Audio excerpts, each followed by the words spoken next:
Hello বন্ধুরা, কেমন আছেন সবাই? আশা করি সবাই ভালো আছেন। বন্ধুরা, আমাদের এই গল্পগুলো যদি ভালো লাগে অবশ্যই লাইক করবেন, কমেন্টস করবেন। আর চ্যানেলে যদি নতুন হয়ে থাকেন অবশ্যই সাবস্ক্রাইব করে পাশে থাকা বেল আইকনটি প্রেস করে রাখবেন। আমাদের আজকের গল্প নীলিমা, পর্ব 14, লেখিকা সুলতানা পারভিন।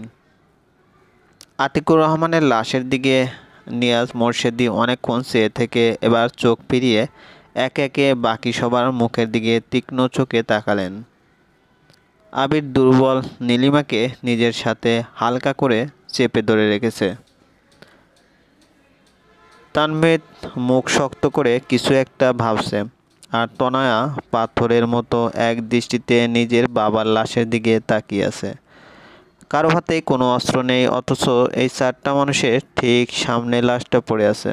নিয়াজ মোরশেদির চোয়াল আপনা আপনি শক্ত হয়ে গেল। আবিরের দিকে তাকালেন। কি হয়েছে এখানে আবির? আর চিপ এখানে কি করে উনি? আর তোমাদের সকলের এই অবস্থা কেন? তনয় বা কি করে? স্যার, তনয় কি করে এখানে এসেছে আর চিপ এখানে কি করে করছে সেটা আপনিও জানেন বস। তাহমিদ, আবির আর ওর ওয়াইফকে চিপের লোকেরা নিয়ে এসেছে। Yes sir. ড্রাগ মাফিয়া কেসটায় সরাসরি জড়িত ছিল চিপ, আর আমরা সেটার অনেকটাই হয়তো জানতে পেরে গেছি তাই। কিন্তু ওনাকে কে খুন করলো? কি হয়েছিল এখানে? Just answer me, damn it. Tahmid একবার নার্ভাস ভঙ্গিতে মাথা চুলকে আবির আর তনয়ার মুখের দিকে তাকালো। তারপর আবার নিয়াজ মুর্শিদের দিকে ফিরল। আসলে স্যার, এই কেসটার সাথে জড়িত আরেকজনকেও চিপ ধরে এনেছিলেন। কাকে? স্যার, আমাদের মিসিং এজেন্ট মিস নাসুকে। ও এই কেসটার সাথে প্রথম থেকে জড়িত ছিলেন। সিপের সমস্ত কালো কাজের খবর ও জানতো, তাই সিপ কয়েকবার ওকে খুন করার চেষ্টা করে, কিন্তু মেয়েটা পালিয়ে যায়, আন্ডারগ্রাউন্ড হয়। কিন্তু আজ চিপ আবির আর নীলিমা ভাবির সাথে নাসুকেও ধরে আনে এখানে। হোয়াট? নিয়াজ মুর্শিদি চমকে ওঠে তাহমিদের কথা শুনছে। আর আবির, নীলিমা, তনয়া তিনজনেই থতমত খেয়ে তাহমিদের দিকে তাকিয়েছে। একটা টু শব্দ পর্যন্ত করছে না একজনও। নীলিমা কিছু একটা বলার জন্য মুখ খোলার চেষ্টা করতেই আবির ইশারায় ওকে চুপ থাকতে বলল। নীলিমাও তাই পাংশু মুখে চুপ করে গেল। চিপ যে শুধু ড্রাগ কালোবাজারির সাথে জড়িত তাও না, উনি দিশারকে খুন করেছে। তার সাক্ষী ছিল নাসু। তাই আবির আর ভাবির সাথে ওকেও মারার প্ল্যান করে চিপ। আমরা চলে না এলে হয়তো উনি সফল হতেন। কিন্তু চিপ আর নাসুই বা কোথায়? আমরা কেসটার ফাইনাল যে ডকুমেন্ট রেডি করেছিলাম সেটায় সহজে প্রমাণ হয় চিপ দোষী, আর নাসুর কাছেও কিছু ডকুমেন্ট ছিল। চিপ ওদের তিনজনকে ড্রাগ পুশ করে ডকুমেন্টস হাতিয়ে নেয়, সেগুলো নষ্ট করে দেয়। আর এনএসআই-এর একজন ট্রেন্ড অফিসার হিসেবে নাসু সেটা মানতে পারেনি, শ্যুট করেছে চিপ। তাহলে তোমাদের এতজনের সামনে দিয়ে ও পালালো কি করে? তামির, গল্প শোনাচ্ছ আমাকে? স্যার, তনয় এখন সুস্থ নয়। আর আবিরকে তো দেখেছেন, ওকেও ড্রাগস দেওয়া হয়েছে, সাথে নীলিমাকেও। ও কি করে? তুমি কোথায় ছিলে তামির? স্যার, আমি তো আপনাদেরকে খবর দিয়ে তারপর এলাম। নাসু তবে পালালো কি করে? এই দিক থেকে বের হয়নি, আর এই রুম থেকে। Sir, she is a great agent. আর জানেনই তো ওর কেস হিস্ট্রি, আগেও তো মৃত্যুর মুখ থেকেও পালিয়েছে, সাথে দিশারকেও বাঁচিয়েছে। তাহমিদ, নিজের সংস্থার চিপকে খুন করে পালানোটা ঠিক কাজ নয়, সেটা তুমি বুঝতে পারছো? সে একজন প্রভাবশালী ক্রিমিনাল হলেও উচিত নয় স্যার। এটা তো আপনি আমাদেরকে শিক্ষা দেননি স্যার।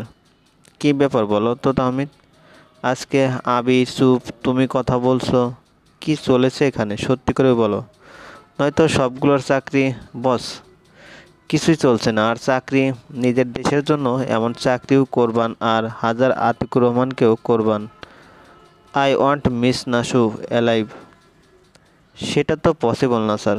ওর সমস্ত ডিটেলস চিপের কাছে ছিল, উনি ওকে নিয়োগ করেছিল। ওনার মৃত্যুর সাথে সাথে নাসু রহস্যেরও অমীমাংসিত সমাপ্তি ঘটেছে। তোমরা তো ওকে দেখেছিলে। স্যার, আমরা কখন বললাম ওর চেহারা দেখেছি? শি ওয়াজ ওয়ার্ড এ মাস্ক।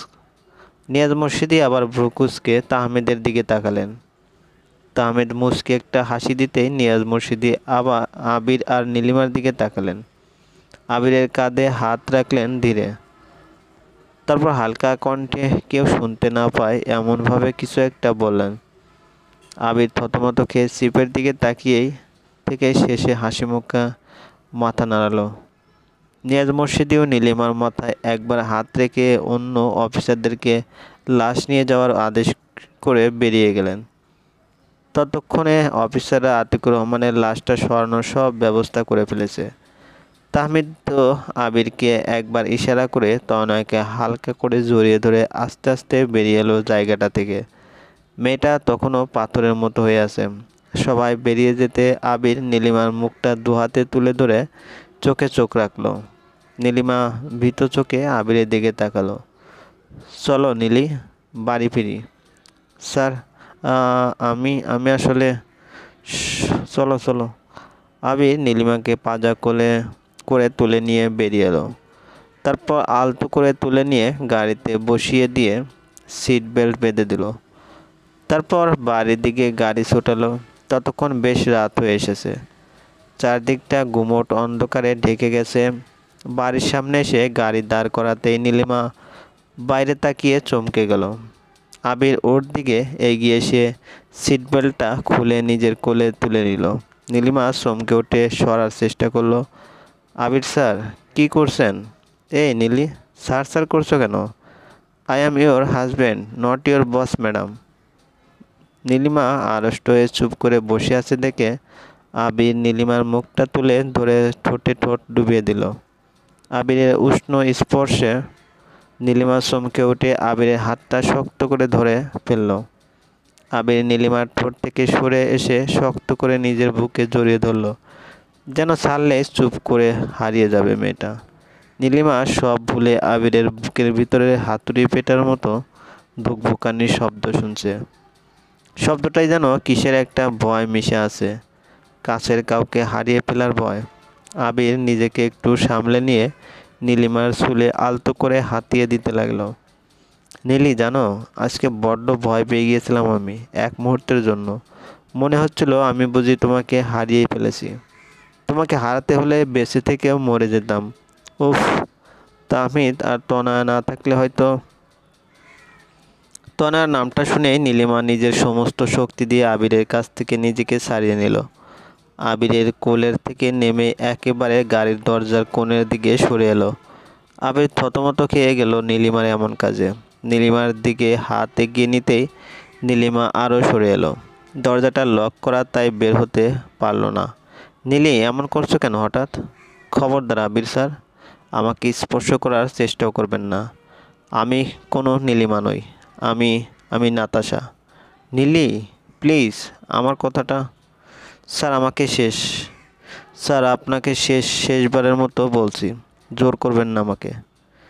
তাহলে তাহলে কিন্তু আমি তোমাকে জোর করছি নীলি।